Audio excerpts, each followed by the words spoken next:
You ever watch a movie ending so baffling it makes you squint at the screen like it's personally gaslighting you, like you missed a chapter, or maybe the characters just forgot who raised them? That was me at the end of The Rise of Skywalker, when Rey looked around, saw Ghost Luke, Ghost Leia, and decided, yeah, I'm a Skywalker now. Cool moment if you never watched the previous two films. Devastating if you did. See, here's the wild part. She never even bonded with Luke. Not really. He spent most of his screen time insulting her, running away from responsibility, drinking weird sea cow juice like a galactic cryptid. Meanwhile, Leia literally trained her, encouraged her, sacrificed for her, but somehow didn't make the final cut in Rey's Identity Crisis rebrand. It's like if Harry Potter ended with him changing his last name to Malfoy because Draco taught him a single spell once. The logic just collapses under even the tiniest amount of emotional weight. And don't tell me it's metaphorical. If I wanted vague metaphors instead of emotional payoffs, I'd read fortune cookies out loud and call it storytelling. But no. Disney needed the Skywalker name on the box one last time. Because branding is apparently stronger than the Force. Stronger than character arcs. Stronger than basic narrative closure. And Rey, poor Rey, the character with the most potential, got flattened into a legacy label she never actually earned. I'm not saying the sequels were all bad, but they were definitely allergic to follow-through. And this name drop at the end was the final symptom. It's not just disappointing. It's a missed opportunity for something truly powerful. Rey Organa would have carried meaning. Skywalker just carried baggage. In this video, we're breaking down why Rey choosing the name Organa would have made more emotional sense, why Leia was always the real guiding light, and how the Skywalker label robbed the saga of a truly fitting conclusion. So if you're ready to dive into the missed potential, the thematic whiplash, and the legacy that should have been honored, let's talk about why Rey should have said Organa and meant it. Let's be honest. When Rey called herself a Skywalker at the end of The Rise of Skywalker, most of us tilted our heads like confused dogs. It felt off, not just thematically weird, but narratively hollow, like someone picked a name out of a hat because the credits were about to roll and they were out of ideas. But here's the thing. What if she had said Organa instead? Wouldn't that have been more powerful, more fitting, more earned? It's not like she was strolling around Octu, bonding with Force Ghost Luke over campfires and marshmallows. Leia was the one who mentored her, not Luke, not Anakin, not even Ghost Yoda dropping unsolicited life advice. Leia saw Rey for who she was, not a Palpatine, not a Skywalker, just Rey, someone searching for belonging in a galaxy that constantly rejected her. That quiet relationship built in The Last Jedi and paid off in The Rise of Skywalker felt like the emotional spine of Rey's journey. If only the writers remembered that by the final scene. So, why Skywalker? Is it just because it's the franchise's last name? The logo stamped on lunchboxes since 1977. That's like adopting the last name of your co-workers. Deadbeat brother because he was technically around during your training montage. There's something strange about this choice, something that doesn't add up. And once you notice it, you can't stop wondering what we lost when they skipped over the name that really mattered. Okay, now I'm actually annoyed. Rey being dubbed a Skywalker was less of a character choice and more of a corporate checklist. It screams branding.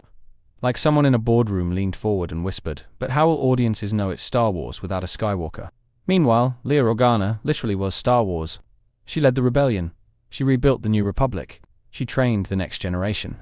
And she did it all while the men around her either vanished into exile or fell to the dark side like dominoes on a windy day. And what do we get in return? One half-hearted hug between Rey and Leia. Then a name drop that ignores the entire arc of the woman who actually believed in her. It's like if Frodo called himself Frodo Gandalf at the end of Lord of the Rings, just because it sounded cooler. Luke doubted her. Han barely tolerated her at first. But Leia saw something in Rey and nurtured it. Yet somehow, the one person who truly invested in her legacy is the one name Rey discards when it counts the most. How does that make any sense? It's frustrating because the pieces were right there. The emotional puzzle was ready to snap into place. But instead, they used a hammer and jammed in the wrong ending just to make it look like it fit. There's something deeply sad about how Leia's legacy got buried under the Skywalker label. She never even went by Skywalker herself. She chose Organa because that name represented love, family, rebellion, everything she wanted to protect. And Rey, who had no family, no roots, found something real with Leia, found guidance and compassion from someone who didn't see her as a legacy or a weapon or a name to fix, just as someone worth believing in. Leia's death and the rise of Skywalker could have been Rey's turning point, a chance to carry that torch, to honor her mentor the same way Luke tried to honor Obi-Wan. But instead, they closed that chapter like it barely mattered. Like Leia's influence was a footnote in Rey's Palpatine 2 Skywalker rebrand.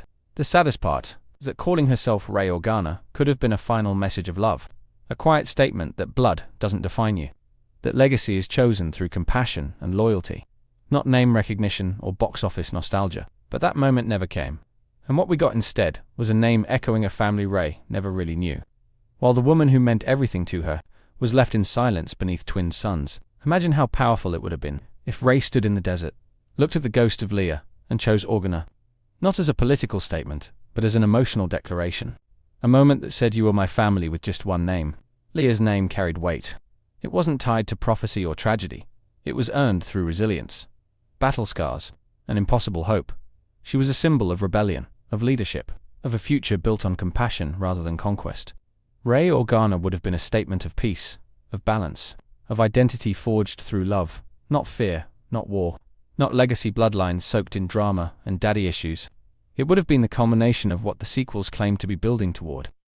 And cinematically, the symbolism would have been beautiful.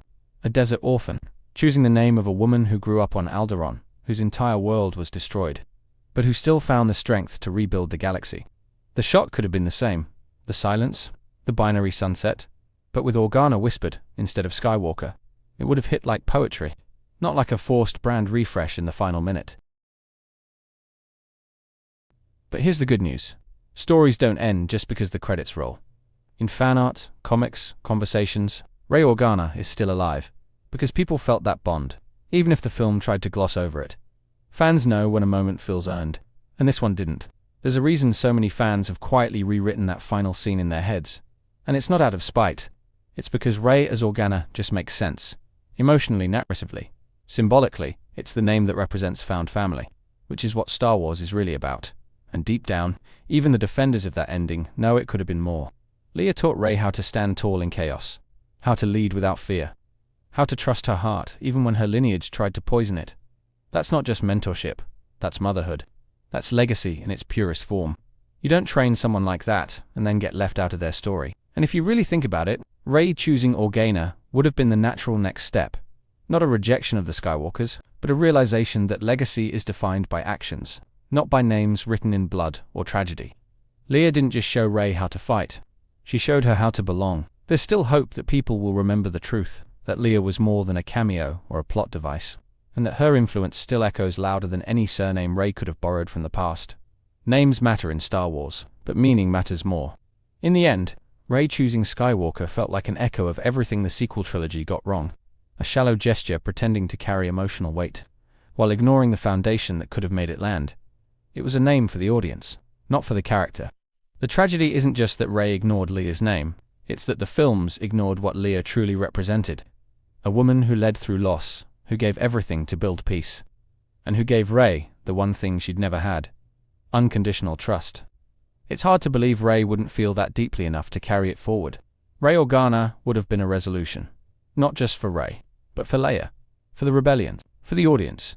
It would have closed the loop on identity, on chosen family, on the idea that the future doesn't need to borrow the scars of the past to move forward. Sometimes healing means choosing the name that helped you heal. But the story blinked. It hesitated. And in that moment, it chose legacy over meaning. It chose a name soaked in nostalgia instead of a name rooted in growth. A moment that could have redefined the saga became just another callback. And maybe that's the most Star Wars thing of all. Choosing the myth over the message, when the message was right there, waiting to be spoken, waiting to be heard, waiting to be called Organa. If legacy is a choice, then this one missed the mark. Thank you for watching the whole video. I make videos because of my love for Star Wars and Marvel. I've been asked countless times how I get my subtitles, and I generate them automatically with a tool I built. That same tool can be used here on my website. It's completely free and doesn't require signing up. My website contains the subtitle generator that is perfect for any video, blogging post, where you can sign up with your email and receive notifications for when I post, and also my 3 channels. Critical Analysis Hub focuses on Star Wars and Marvel movies.